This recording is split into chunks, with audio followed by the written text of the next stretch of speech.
recently performed her 1-man-2 governors on stage. Quick bit about 1-man-2 governors. It centres around a couple of characters. Location primarily in Brighton, and the way it works is the one man, Francis Henshaw, he becomes an employee of two separate governors. Both of these governors are actually intertwined and lovers, although one of those governors is actually pretending to be a dead twin brother who was killed by the other governor. And through a series of comedy and errors, the play plays out a lot of humorous scenes, and using other characters create a good farce atmosphere and a general good feel throughout. Now, playing the role of Francis Henshaw, I found myself with this character who's a very lively chap. He's certainly outspoken.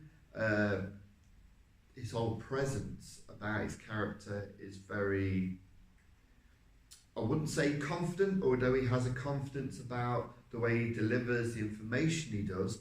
He's certainly not reliable, as his character generally fibs all the time and comes up with some of the most random of scenarios and situations, especially putting himself in the firing line quite a few times. But the character himself is bubbly, which means that I have to bring a good-willed, bubbly sort of nature. So this character is almost happy in every scene that he's in. So you must deliver that now voice within a character that proves himself to be happy. So when he comes into a scene, you know, he has to give that nature in his voice that he likes what he sees, he's agreeing with it. So he has to be almost not angry, no kind of like dark tone to his voice. It has to be potentially, though my voice is very difficult because I have a deep voice, that I have to almost, if I'm using my own voice, then I almost have to almost deliver it from this, but send that character higher within his voice, so therefore he's able to deliver that cheerful and happy sense. It's certainly a challenge that it's been a challenge throughout delivering that high intensity of the voice. Especially with his character, because of his nature, he's always busy on there, taking the right breaths. It's also difficult because in order to be able to deliver his lines, which can sometimes be so fast, with such speed, that the diction is almost very difficult to produce. There are certainly a lot of tongue twistery lines within it, in which I have to deliver. For example, when I start talking about a character who's actually non-existent within the production, and talk about his previous employee, who again is also non-existent. We talk about how the character has diarrhea, who was recently diagnosed with diarrhea, but he died of diabetes. But even though he was, diagnosed with diarrhea and died of diabetes in didcot, there's a lot of words that, simple words like he did, didn't he? And when you start putting all those together, it adds a little did not, did he? Don't know. And then you've got he died of disease, in a diaphragm, in Dorking. And then you start chucking in other words, dagenham, and then it gets very tricky, especially when you're doing it with his sort of speed. So he died in a diaphragm. No, he did not. He diagnosed with diarrhea, but he died of diabetes. And so with more practice, I was able to work on the position of my tongue. And I think that was important, especially when it comes to the diction of it, in order to get used to saying those words clearly, and then with the practice I was able to deliver faster lines, know where to take the breaths, with especially assistance to breathe through the nose on those was very critical, because I had to do all this and almost deliver that line into a new line, and the rhythm, which is ultimately important with delivering it, especially with the voice, that get the rhythm. They diagnosed with diarrhea but died of diabetes in Didcot. No, died in Didcot, not Dagenham. And it's like a very challenging scenario to do. I think it took me a little bit of time compared to normal, because it's not just about learning those lines. When you've got those lines, it's again saying them clearly when you're stood there and having to deliver it. But also, what's really important with this character has a lot of audience interaction, so I need to keep within the character speaking to somebody, and at the same time delivering that within to the audience, so the audience understands the whole presence of it. So then, therefore, once that character has been delivered, we then have to move on to making sure the projection for that character, while messing with his diction and his whole speaking to the audience, is actually delivered, because it's not always easy to deliver that projection to an audience when you're speaking directly across stage to the character. So I've now got to work on the diction, I've got to work on the rhythm and the speed, and get the projection right. So actually, even though potentially I'm talking to the character across stage, that actually my projection is firm enough without shouting, and actually clearly be heard by the audience, who's actually in a different direction to generally where I am speaking to. Now, I think that's where, again, some of my greatest strengths certainly come in with this character, because this character, because he's constantly speaking with the audience, the projection.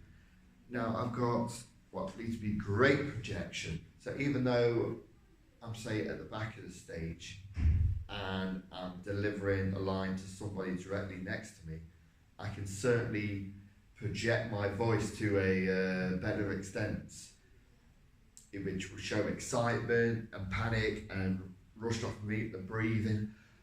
There are certainly times within the final scene of Act 1 in which my character is certainly very rushed off his feet, and at times he needs to seem like he's like almost out of breath, or he's gasping for his breath, or he has that lack of breath through various different challenges. I've either been punched in the gut and suddenly momentarily winded, or carrying one of the characters, Alfie, on his back. For a character that generally doesn't like to do much heavy lifting and isn't very fit, to portray that out of breathness and still be able to jump into the character with the projection as well, that's where I can really put a lot of focus, because I have general strength when it comes to projection, and I've certainly improved a lot upon my breathing. So it's, I think, a weakness once upon a time for me was that I really did struggle to breathe a lot when I'm saying my words. So there was a lot of breath additionally to my words. So when I was speaking, sometimes you'd almost like, I'd say a word, for instance, if I was to just use the words that I'm on my way, Gov. It's like, as soon as I said the word Gov, the breath would be trying to escape afterwards, because there was a lot more while I'm trying to say lines, holding my breath. But certainly through this year and a lot of practice within this performance, I was able to deliver my lines because of working on how I breathe, especially through the nose and within the scenes. that, you know, a lot of my words did not adjourn to having a breath. It was a case of I was able to breathe between or while even speaking the words, you know, I'm on my way, Gov. And then I was able to continue on by my breath, breathing through the nose, allowing it to slowly escape out my mouth and recognising on the nose, even with the panics of certain scenes where I'm absolutely rushing about. You know, it's really important to deliver a sense of urgency, but not seem like the character is constantly gasping for breath.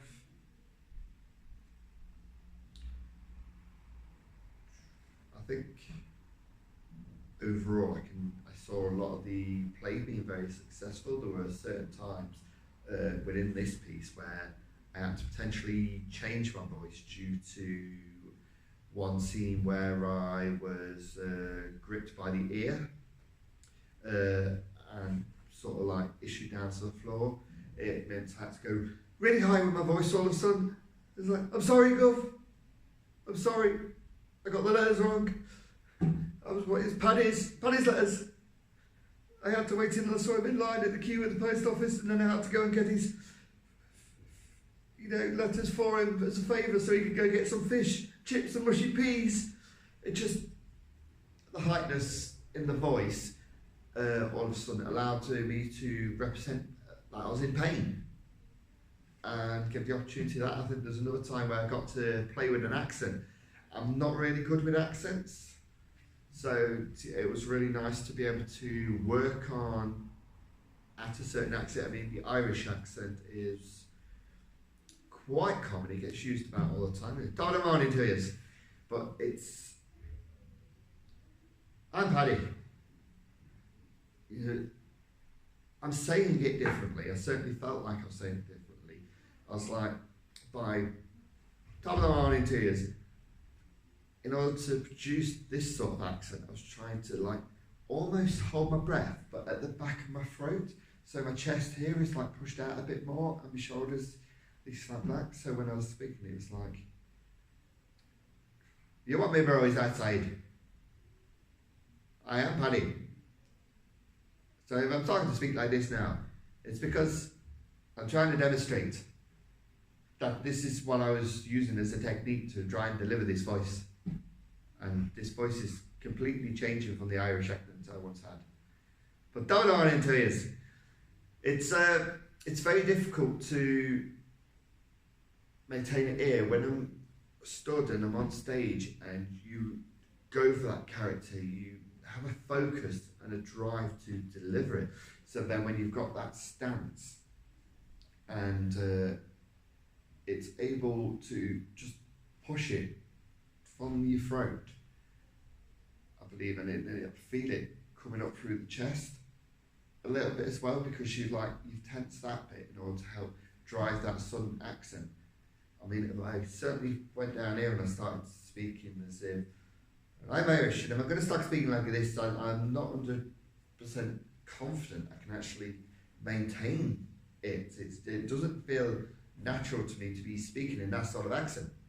Certainly because I've not had that practice. So the technique in order to help drive was the sudden stance, you know, and trying to deliver it out of my voice by guidance assistance. I mean, I think when I was speaking it, my jaw with my teeth, it pushes forward a little bit. So it's like almost got my chin, and my chin's like almost this decenter, and I'm trying to deliver it from there. So, good morning to you. What's the crack? And it's like, I feel that when I speak as well, I'm Paddy. There's a tenseness to the lips here, and again it helps to work out how it is that I'm delivering that character with my voice and what happens within my mouth in order to make those changes, because I do not believe, and I certainly would need to research it better, that, you know, just as an Irishman, that is actually normal for them. that have those certain changes within their body or mouth. I mean, if I was to use an example, for instance, someone that has a lisp tends to have a certain something going on in their mouth, in which whether the tongue's shorter or rolls within there, that's why it's delivered like that, their lines and the way they speak. But with an accent, it's different. I mean, if I was certainly when you're around somebody speaking consistently, the only example I can personally give is at one point I travelled up north to the Newcastle area, and when a lot of people around you are speaking like that, your voice, even though potentially different, can sort of start to blend in. You start to pick up certain accents, and you just start speaking like them naturally. And I think a lot of the time for people, especially when learning to do that, they often are around those people. In order to try and learn that accent a bit more, I try to look at YouTube and look at people speaking the actual language naturally and try to then practice with the words they say and try to match it. And that's where the stance came from. I felt with my shoulders, and obviously certainly with my chin, and when trying to deliver that, I started to notice certain things about what my body was doing in order to actually assist with producing that accent. Another one of the scenes, I find myself almost trying to explain a story of me playing a guitar and how I came to meet Roscoe Crabbe, who becomes my first governor. And during that scene, I briefly tell a story about a gentleman who comes up to me, and while speaking normally, I started to then just use a different voice. So I generally, when he come along and he's like, "Excuse me, mister, do you do requests?" And I was like talking normally, it's like, "Can you play a song for my mother?" But it weren't necessarily any particular stance on that. It was just delivering a line in which I got to play with two different voices, but actually connected them. So it's clearly one voice, my own, being used, but it was then very clear that I was pretending to be another person while delivering. And that was also potentially fun. I got to have some ready play with creating different voices throughout this piece, and it was certainly a strong way to deliver more characteristics within a character.